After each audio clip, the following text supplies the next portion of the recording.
आज शनिवार. कुठं जायचा काही प्लॅन नव्हता. पण यूट्यूबवर लडाखचा व्हिडिओ पाहिला आणि बस, मी निघालो महाराष्ट्राचं लडाख म्हणजेच माळशेज घाटकडे. दुपारचे 11 वाजले होते. 35 डिग्री सेल्सिअसच्या उन्हात मी राईड सुरू केली. हीट थोडी जास्त होती, पण एक्साइटमेंट त्याहून अधिक. मुरबाड रोडचा एकदम कायापालटच झालेला. स्मूथ रोड्स, मस्त व्ह्यूज, पण थोडी ट्रॅफिक होती.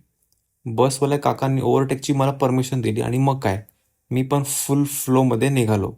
आजूबाजूला डोंगर, वळणदार रस्ते, राईड एकदम थेरपेटिक वाटत होती.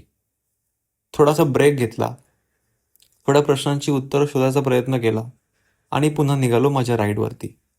साधारणपणे 1 वाजता मी माळशेजवळ पोहोचलो आणि खरंच मिनी लडाखची वाईब जाणवायला लागली होती. उष्णता थोडी कमीच होती, हवेत थोडा गारवा देखील होता. नेहमीच्या ठिकाणी मी थांबलो. एक मस्त मॅगी ऑर्डर केली, पेटपूजा केली आणि मग मी तिकडून पुढे निघालो. ऑफरोडिंग करत मी पोचलो पिंपळगाव जोगा डॅम इथे. आज शनिवार असून देखील सरप्राइझिंगली क्राऊड नव्हता आणि मला माझी स्वतःची स्पेस तिकडे मिळाली. थोडा वेळ तिकडे मी घालवला, थोडं एन्जॉय केलं आणि सुमारे 3 वाजता मी रिटर्न जर्नी सुरू केली. कधी कधी असं स्वतःसोबत वेळ घालवणं सुद्धा खूप गरजेचं असतं, कारण तेव्हाच आपल्याला काही गोष्टींची उत्तरं मिळतात.